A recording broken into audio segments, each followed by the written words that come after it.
The first siren arrived after the applause. It didn't come close enough to be comforting. It stayed far enough to feel like a warning. Inside the ballroom, expensive laughter floated above marble floors and soft jazz. Men in tailored suits spoke about community. Women with perfect smiles spoke about children.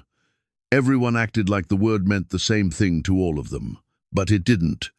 In the back of the room, a quiet federal analyst stood with a tablet held low and a face built for invisibility. He didn't smile too much. He didn't stare too long. He moved like someone trained to read a room without becoming part of it. His name was Miles Carter. He wasn't the hero type. He didn't have the loud voice or the dramatic posture.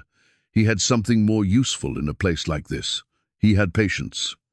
Beside him, a man who looked like security but moved like strategy scanned the exits. The man's eyes didn't rest. They calculated. His name was Graham Holt. Across the room, a woman with donor credentials and a soft, harmless laugh worked the center orbit. She shook hands, nodded at the right times, and made herself look easy to underestimate. Agent Mallory Grant never relied on intimidation. She relied on access. At the far end of the ballroom, under a banner that read, "Protecting Our Children," the man everyone came to see lifted his glass. Gideon Vale. He was not loud. He didn't need to be. His silver hair was neat. His smile was warm in the way a fireplace is warm. It invites you closer, and if you get too close, you burn. Vale's eyes moved through the crowd like he was counting possessions. Grant's earpiece clicked once. "He's here," she said quietly. Not because anyone needed the confirmation, but because naming the threat made the team sharper. Miles watched Vale speak into the microphone. Vale's voice was calm and practiced. He spoke about safety. He spoke about resources. He spoke about keeping families whole. He used words like shields. Then he said the phrase that made Miles's stomach tighten. "And tonight we honor the people who do the hard work quietly." Quietly. Miles knew that word didn't mean humility in rooms like this. It meant control. Applause rolled through the ballroom like a wave. Near Vale's shoulder, a prosecutor who should have been broken by scandal walked with clean confidence, shaking hands like nothing had happened. Caleb Hart. The same prosecutor whose ring had appeared on the footage frame by frame. The same ring that had linked him to the backseat moment, to the phone handoff, to the relief on a judge's face. Hart stood closer to Vale than a normal official would. Not like a guest, like a protected asset. Grant's voice came through, low. "He's positioning Hart as the shield." Graham's reply was flat. "Shield or successor?" Miles's phone buzzed in his pocket. Unknown number. He didn't open it immediately. In a room like this, a fast reaction was a signal. He waited 2 seconds, then glanced down. A single line. "Leave now, and the child stays safe." Miles felt cold push through his ribs. Grant's voice tightened. "Message?" Miles kept his mouth relaxed. "Threat," he whispered. "Child leverage." Graham's jaw tightened. "They're testing how quickly we obey." Grant's voice turned hard. "We do not obey." Vale's speech continued. He spoke about bad actors spreading misinformation. He spoke about protecting public servants. He spoke about children being manipulated by outsiders. He didn't say a name. He didn't need to. The crowd heard the target anyway. Miles's hands tightened around the tablet. He forced them to relax. Emotion was predictable. Predictable got people buried. Grant moved closer to Vale's orbit, smiling like a woman who believed in his mission. She reached him with ease, as if the room itself opened for her. Vale leaned slightly toward her. Miles couldn't hear the words, but he saw Grant's eyes change by a millimeter. A name had been spoken. Grant's voice came through the earpiece, tight and controlled. "He knows I'm federal." Miles's blood cooled. "How?" Grant didn't speculate. "Because he just asked me if I prefer to donate to child safety or witness protection." Graham's voice was calm, but deadly. He's daring us. Miles watched Vale laugh, hand on Hart's shoulder, like a proud mentor. Then Miles's phone buzzed again. Another message. This time, an image. A little girl asleep in a car seat, blanket around her shoulders, soft light on her cheek. For half a second, Miles stopped breathing. Then he forced himself to examine the photo like an analyst, not a man with a conscience. The interior wasn't the safe house. The angle was wrong. The seat fabric didn't match. It was an old image, a fear weapon. Graham saw it over Miles's shoulder. His face hardened instantly. Grant's voice snapped. Photo? Miles swallowed. Old, but deliberate. Grant's reply came fast. It means they have access to her past. Miles stared at the screen until the meaning landed. Someone had gathered images long before the courtroom exposure, long before the posts, long before any federal plan. This wasn't reactive. It was premeditated. Then another message arrived. Midnight, parking garage, level 3, blue column, bring the footage. Miles felt the room tighten. Grant's voice turned cold. We are not meeting them. Graham's answer was immediate. We are meeting them. On our terms. Grant didn't argue. Fine. Then we build the trap, not walk into one. Miles looked across the room at Hart. Hart's smile looked clean, but his eyes weren't smiling. They were measuring.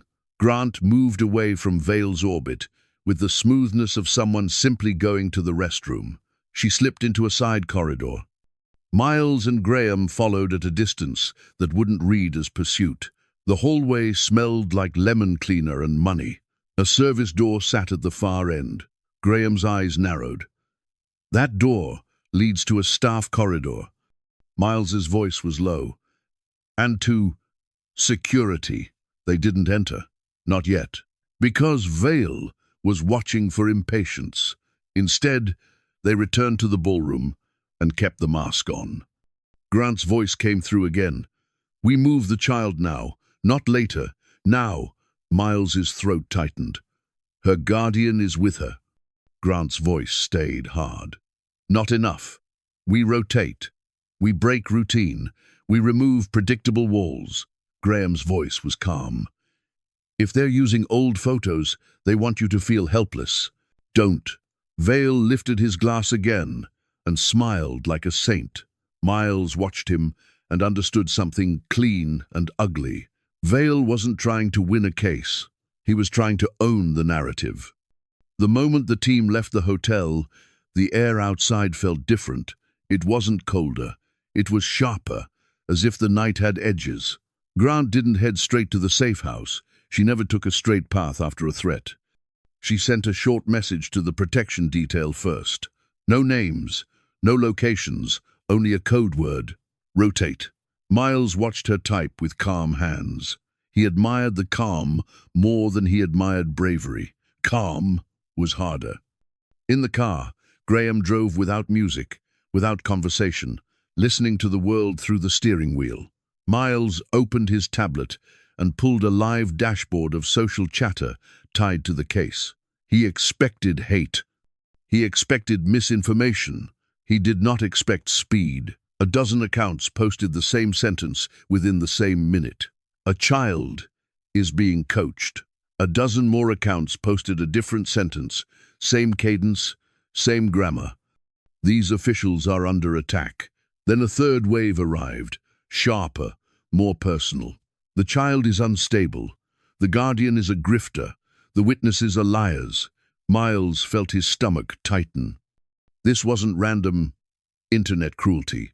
It was coordinated. Graham glanced at the tablet. Bots. Miles nodded. And paid influencers. Grant's voice was low from the passenger seat. Vale is moving the smear before the truth can settle. Miles zoomed into the metadata. Most of the new accounts were less than a week old. Many of them shared the same profile photo style, the same bio format, the same pattern of reposts. Manufactured opinion. Miles felt something cold and certain. Vale was not afraid of evidence. Vale was afraid of momentum. If the public believed the child, the machine would crack. So Vale would flood the public with doubt until believing the child felt risky. Grant's voice stayed calm, but the words were steel. We don't fight volume with volume, we fight with leverage. Miles tapped a thread and scrolled. The smear was already trying to force the story into an ugly choice. Either the officials were heroes, or the child was weaponized. The truth had no seat at that table. Miles exhaled slowly. They're preparing the jury of the internet. Grant nodded once. And if the internet convicts the child, the courtroom becomes irrelevant. Graham's hands tightened on the wheel. So we move the child. Grant's eyes stayed forward. We move her, and we make Vale show his hand. At the safe house, the protection detail was already tense. A man at the front gate looked relieved when Grant arrived, then embarrassed by his relief. He had been waiting for the moment the threat became a reality. The guardian was inside with the child, sitting on the floor with a blanket around her shoulders. The child's name was Sophia. Grant used the name once, quietly, like placing a fragile object on a table. Sophia's eyes lifted when they entered. She didn't cry. She didn't panic. She watched like someone who had learned that adults lied with their faces. Miles crouched slightly to meet her level without towering. We're going to take a short drive, Grant said gently. Sophia's mouth tightened. Because someone is looking. Grant didn't lie. Yes. Sophia nodded once, as if confirming something she already knew. My mom said when someone is looking, you don't look back. Miles felt the sentence hit him like a bruise. She was right, Grant said. Sophia stood and walked to her small bag without being told. She moved with the quiet efficiency of a child who had packed under pressure before. Miles watched her hands. Small hands. Steady hands. Hands that should have been holding crayons, not survival rules. The guardian's voice shook. Where are we going? Grant didn't share the destination. She shared the truth. Somewhere safer than this. Graham stepped toward the door. We do it in layers. Grant nodded. 2 vehicles. Decoy route. No stops. No predictable exits. Miles felt the process tighten around them like armor. When they stepped outside, the neighborhood looked normal. A porch light. A parked car. A dog barking somewhere behind a fence. Normal was what machines used to hide. Grant placed Sophia in the back seat of the second vehicle, between 2 bags that looked like luggage but were actually barriers. Sophia looked out the window. Are we leaving for good? Grant answered in a voice that didn't flinch. We're leaving until the people looking for you stop looking. Sophia's eyes stayed on the street. They don't stop. Miles felt his throat tighten. Grant's answer was quiet. Then, we don't stop either. The convoy rolled out.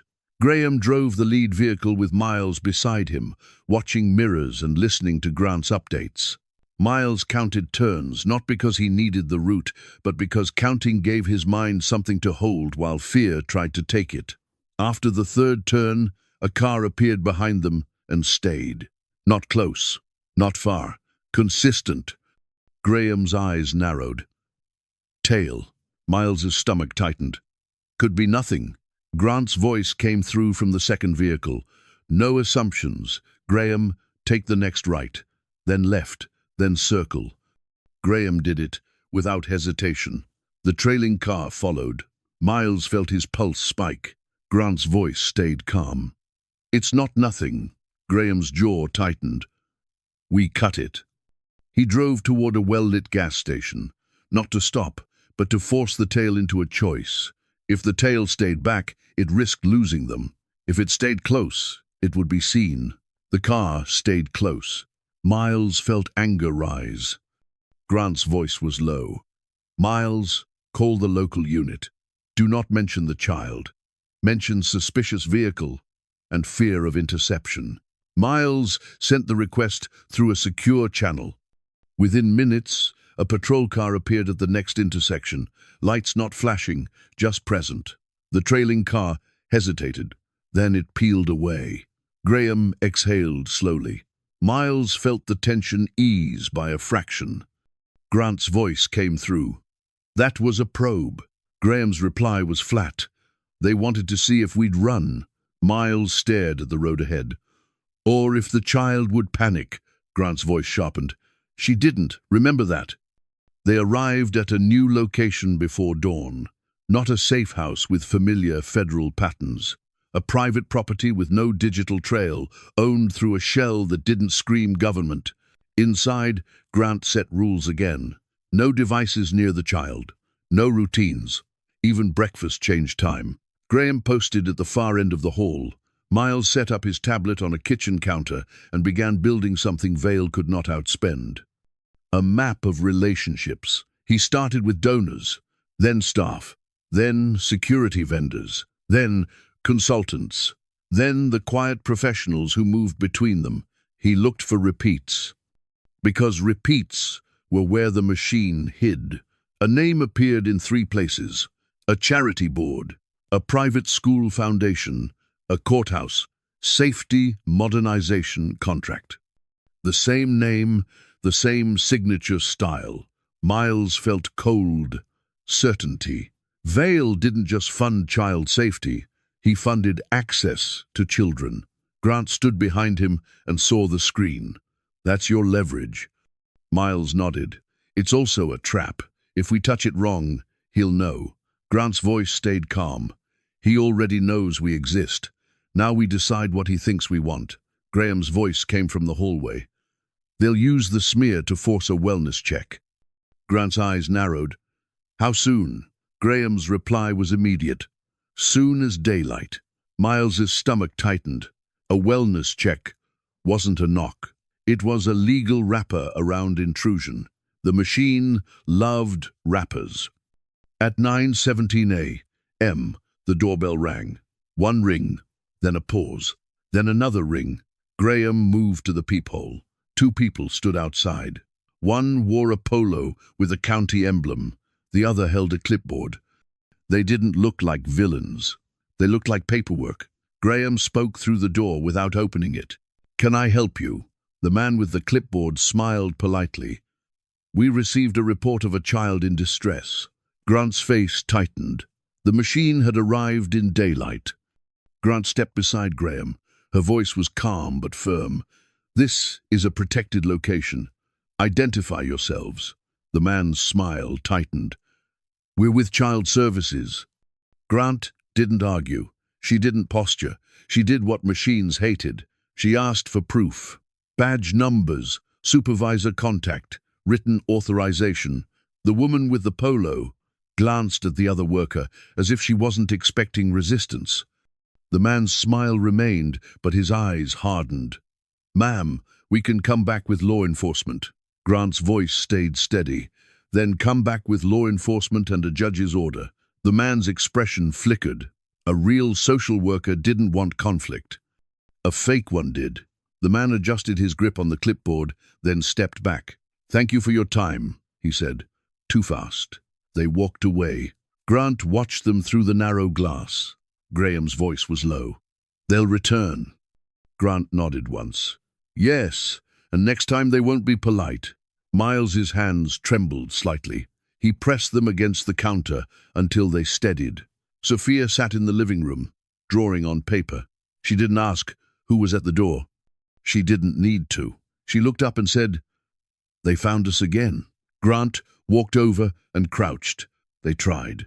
Sophia's eyes stayed on Grant. Trying is how it starts. Miles felt a tightness in his throat he didn't allow himself to show. Grant's voice softened just enough. And stopping it is how it ends.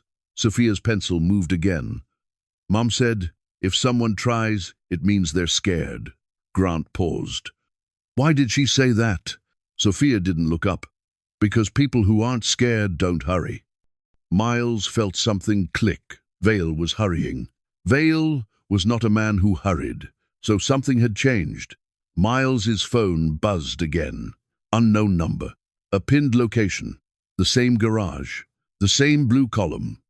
Grant glanced at the screen, and her eyes hardened. He wants you again, she said. Miles's voice went low. He's controlling cadence. Grant's reply was immediate. We break cadence.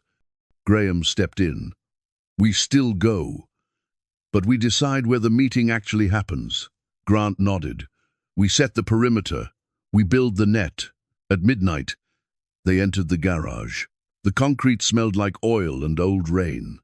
The blue column stood like a marker. A joke. A ritual. Miles stood under it. His hands were empty. He wasn't bringing real footage. He was bringing bait. Graham watched from above again, eyes on the ramps, patience like a weapon. Grant waited outside with 2 additional agents, not in the garage, but close enough to close the doors if the trap sprang. Footsteps came, slow, controlled. The hoodie appeared, the cap, the gloves, the same posture, the driver. He stopped, 3 steps away. You brought it, the driver said. Miles kept his voice flat. I brought something. The driver's head tilted. Smart. Miles held his ground. You wanted a meeting. Say what you need. The driver didn't waste time. Vale is leaving. Miles watched his hands. No tremor. No panic. The driver continued. You have a narrow window. You can either pull the recording from his pocket or watch him set it on fire in public. Miles's throat tightened. He would destroy it. The driver's eyes hardened. He would release it, then destroy the context, then blame the child for the damage. Miles felt cold push through his chest. That's not justice, Miles said. The driver's voice stayed calm. Justice is a story people agree to believe. Vale writes stories. Miles's jaw tightened. Where is Mara? The driver didn't blink. Alive? Miles didn't soften. Proof. The driver held up a phone. Alive feed. Mara sat in the same chair, but the light was different. The shadows moved. Alive. Present. Her eyes looked into the camera as if she knew it was a message. Miles felt his throat tighten anyway. The driver lowered the phone. You want her alive? You do not panic, Vale. Miles's voice turned hard. You're telling us to be quiet while she's tied up. The driver's gaze sharpened. I'm telling you the truth. If Vale feels cornered, he doesn't negotiate. He deletes. Miles held the driver's gaze. Then help us extract her. The driver's voice dropped. Not tonight. Miles's jaw tightened. Why? The driver's eyes narrowed. Because tonight is about loyalty. Miles's brow tightened. Whose loyalty? The driver's answer was a knife. Hearts. Miles felt the air change. The driver continued. Hart is not a villain. Hart is a man who thinks he's protected. That makes him reckless. Miles's voice stayed flat. So we use him. The driver nodded slightly. You can't reach Vale directly. You reach his pocket through the man who carries his favors. Miles's mind raced. Grant's voice came through, controlled. Ask him what he wants. Miles kept his face neutral. What do you want? The driver stared at him for a long moment. Then he said, I want the child to stop being the lever. Miles didn't react. The driver continued. I want Vale to fear something again. Miles's voice went low. Why do you care? The driver's eyes narrowed. Because I have a child, he said quietly, and then the sentence disappeared behind his mask again. And because I learned what happens when a machine decides children are currency. Miles felt the confession land like a crack. Grant's voice came through, sharp. Prove you're done. The driver stared at Miles. I will, he said, by giving you the one thing you can't buy. Miles's throat tightened. What? The driver stepped closer, still keeping a safe distance, and spoke quietly. A tail number, he said, a hangar, a time, and the man who escorts Vale to the plane. Miles's heart pounded. Give it. The driver didn't move yet. Not free. Miles's jaw tightened. Name your price. The driver's eyes hardened. You keep the child invisible, he said, and you stop turning her into content. Miles felt anger spike, then understood the warning underneath. The internet didn't know the difference between protecting a witness and exploiting a witness. Miles's voice stayed flat. She stays invisible. The driver nodded once. Good. He sent a file. Miles's phone pinged with a new attachment. A photo of a private jet, a tail number, a hangar number, a time window, and one more image. A man in a suit standing near the jet stairs. Not veil, not heart. A quiet man with a calm face and eyes that didn't soften. 2 words were attached. The escort. Miles felt his stomach drop. He had seen that face before. Not on stage. In the background. A man who didn't network. A man who watched. Miles's voice went low. He's inside the hotel. The driver's eyes hardened. He's always nearby. He doesn't speak. He collects. Miles's pulse spiked. And Mara? The driver's voice turned quieter. Mara is not in a warehouse, he said. She's in a place nobody suspects. A place that looks like care. Miles felt ice move through his veins. A clinic, Miles said. The driver didn't confirm directly. He didn't need to. He stepped back, then paused. One more thing, he said. Miles's eyes stayed on him. What? The driver's voice dropped. Vale has already started the upload. Miles's chest tightened. Upload of what? The mother's voice, the driver said. He will drop it online right before he boards. He wants the chaos to begin as he disappears. Miles felt his stomach drop. Then the driver said a time like a verdict. 72 hours, he said. Then he turned and walked away into the dark, leaving Miles under the blue column with a phone full of numbers that felt like landmines. Back at the temporary location, Miles validated the details the driver had sent. The hangar lease matched. The flight service invoices matched. The private transport coordination matched. The machine was leaving. At noon, the smear campaign shifted again. It wasn't just bots anymore. A local anchor did a segment about protecting public servants from online harassment. A child psychologist appeared and spoke about false memory. A panelist laughed and said, "Kids will say anything for attention."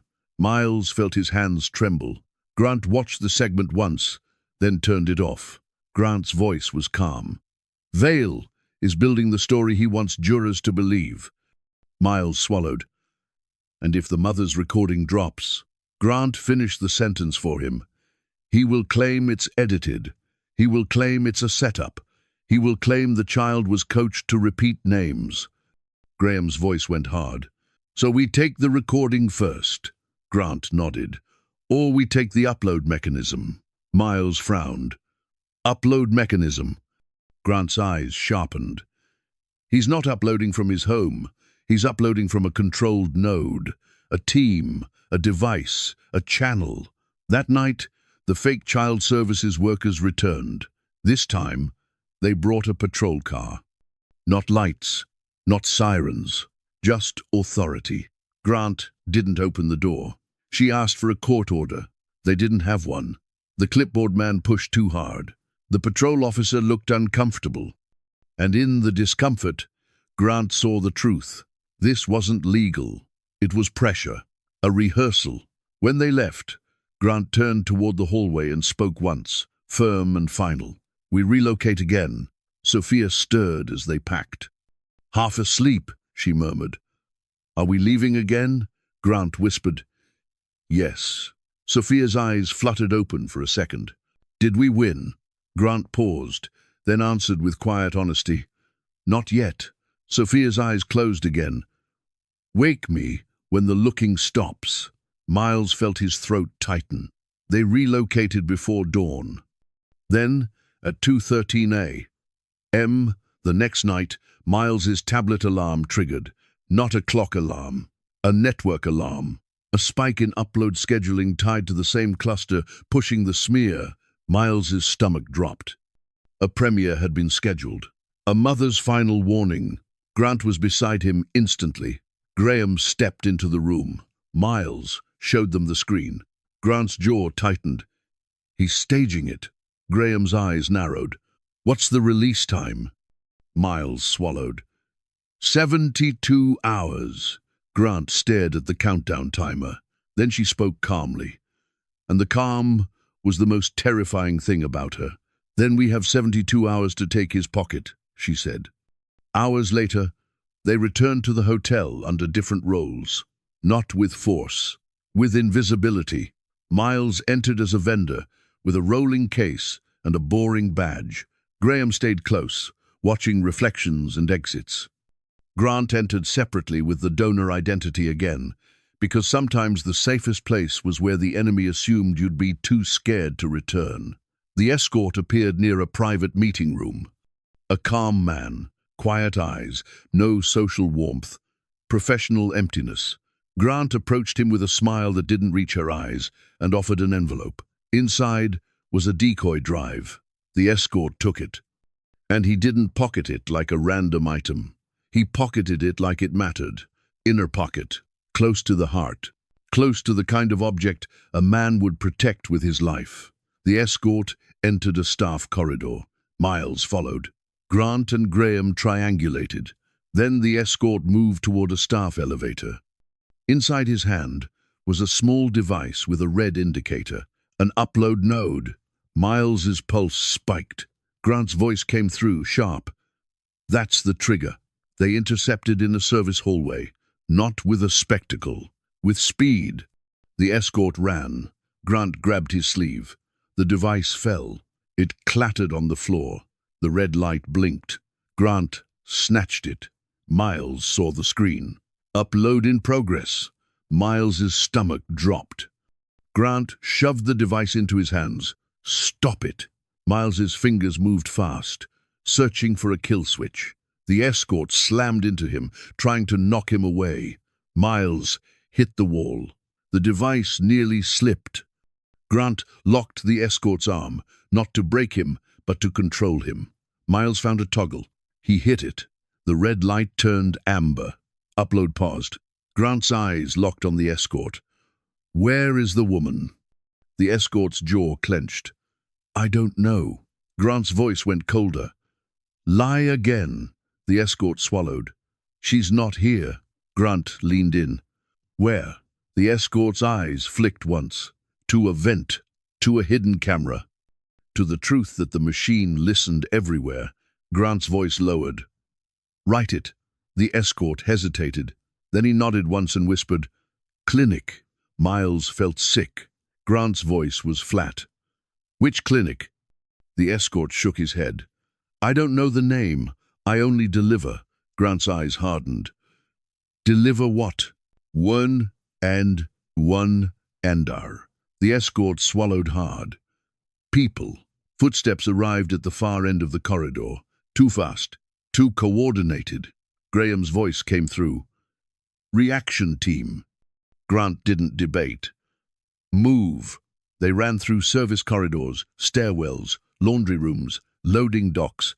They vanished into a delivery vehicle already positioned outside. Back at the temporary location, Miles extracted the device contents. There were schedules, donor lists, crisis scripts, audio clips labeled with dates. Then he found the folder. Final warning. Miles clicked. A waveform appeared. A woman's voice began to speak. Calm, tired, precise. She started saying names. Names of judges. Names of donors. Names of men who moved children without court orders. Names that sounded like keys turning in locks. Grant closed her eyes for 1 second, holding back rage. Graham's voice was low. That's what Vale wants to flood. Miles checked the release time again. It had changed. It wasn't 72 hours anymore. It had been moved earlier. Miles swallowed. It's sooner. Grant snapped her eyes open. How soon? Miles stared at the timer. 24 hours. Silence landed. Grant's voice turned to steel.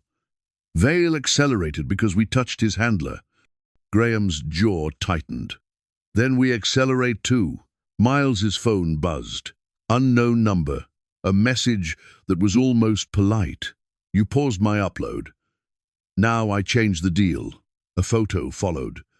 A private jet stairway. A man's shoe on the first step. and on the wrist, above the shoe, a ring. Caleb Hart's ring. Miles felt his stomach drop. Hart was running. Not next week. Not in 4 days. Now. Grant's voice was cold. Certainty. He's boarding with Vale.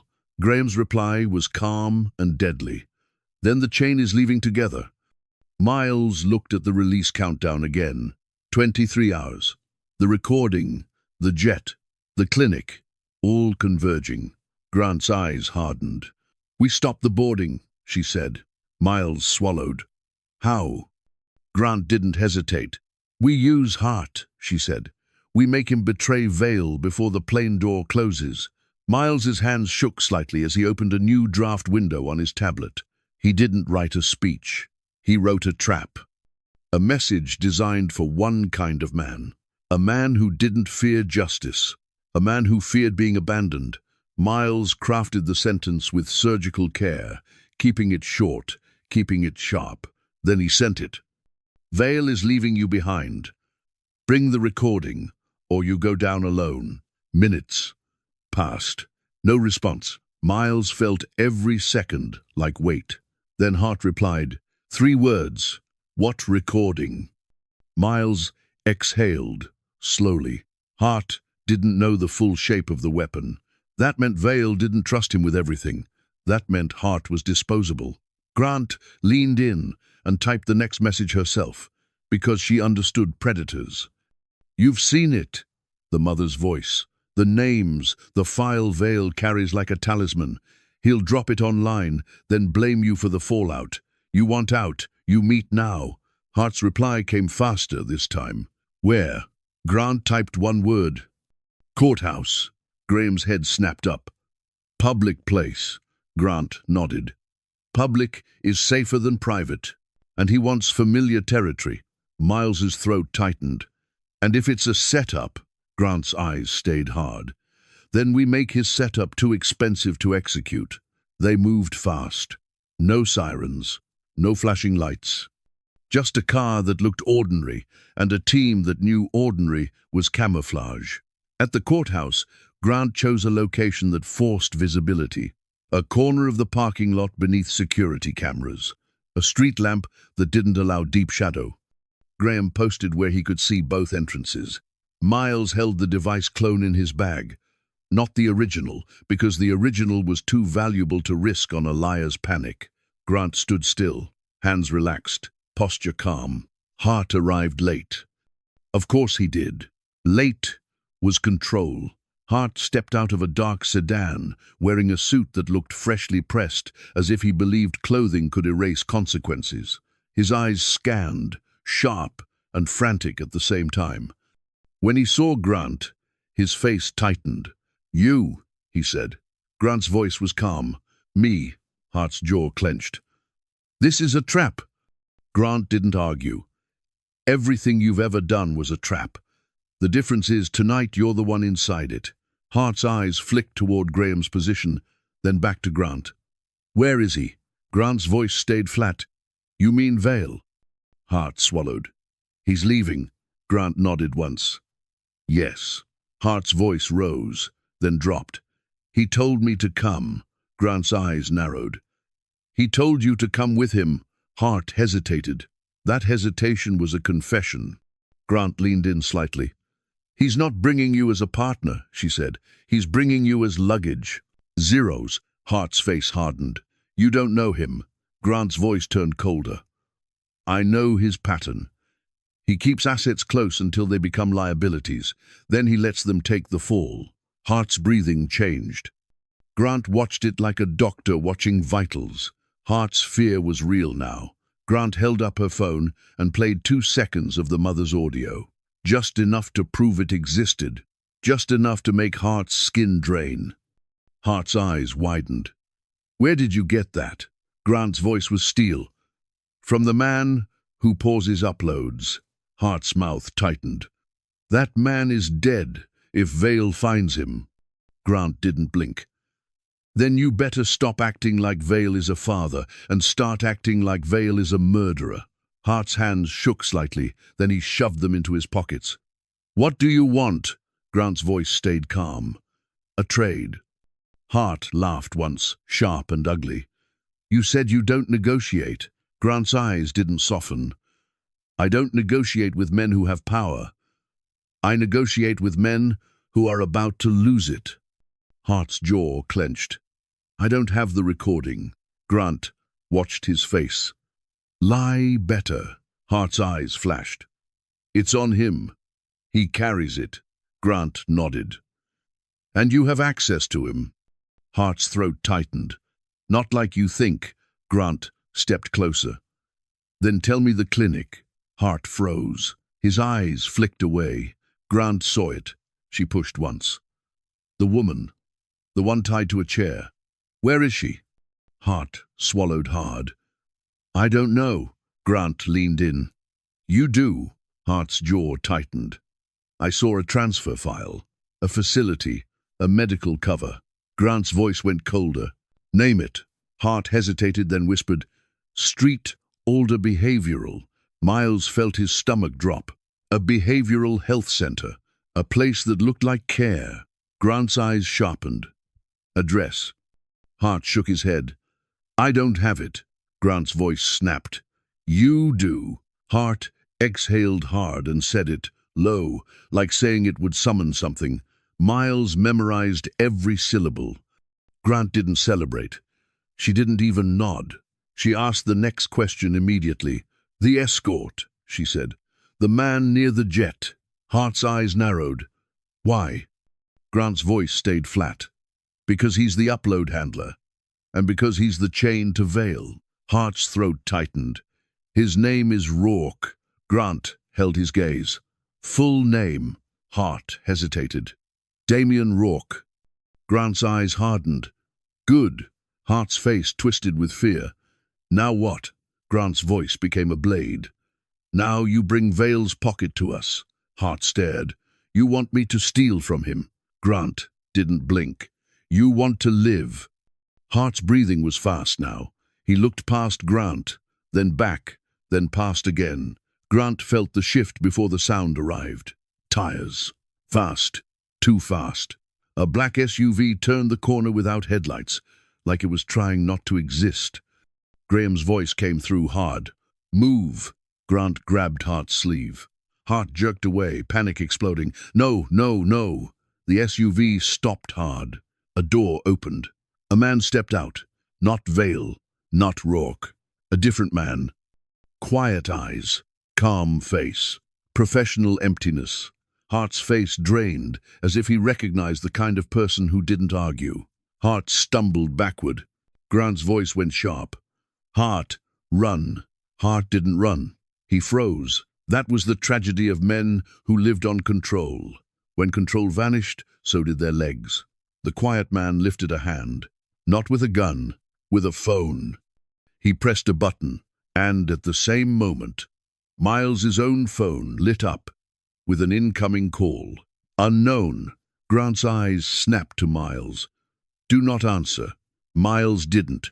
The call went to voicemail. Then a message arrived. A short video. Hart's face, captured from a hidden angle, recorded without his consent. A caption appeared on the screen. Confession. Grant's blood ran cold. They weren't just trying to take Hart. They were trying to weaponize Hart. To cut a clip that made the public hate him, then use that hate to protect Vale.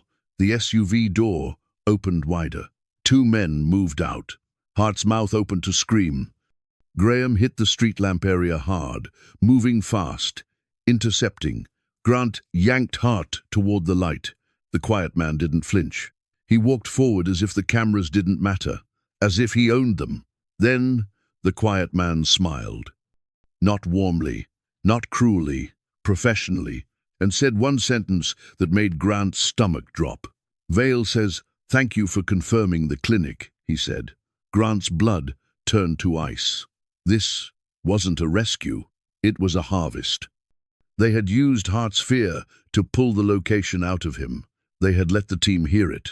Now, the machine knew, the team knew. Now the machine could move Mara. Now the machine could move the jet.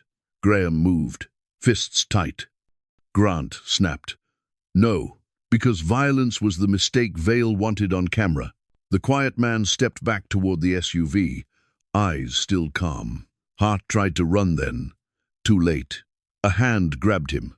Hart vanished into the vehicle like a file being deleted.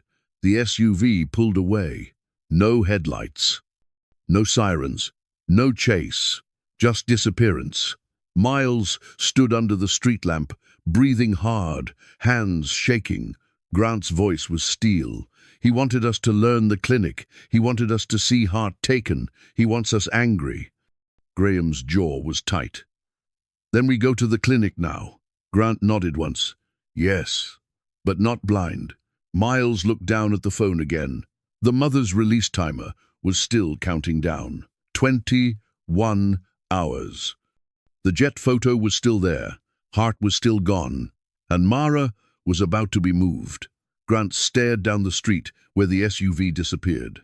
Then she turned to Miles and spoke in a voice that left no room for doubt. Rourke is the handler, she said. The clinic is the storage. The jet is the exit. Miles swallowed. And the recording. Grant's eyes hardened. The recording is the weapon. We stop the weapon first. Graham's voice was calm. How? Grant didn't answer with hope. She answered with a plan. We intercept at the airfield, she said, and we make Vale choose between his jet and his upload. Miles felt the last piece lock into place. The machine couldn't do everything at once. If the team forced the machine to choose, it would expose what it valued most. Miles looked at the release countdown again.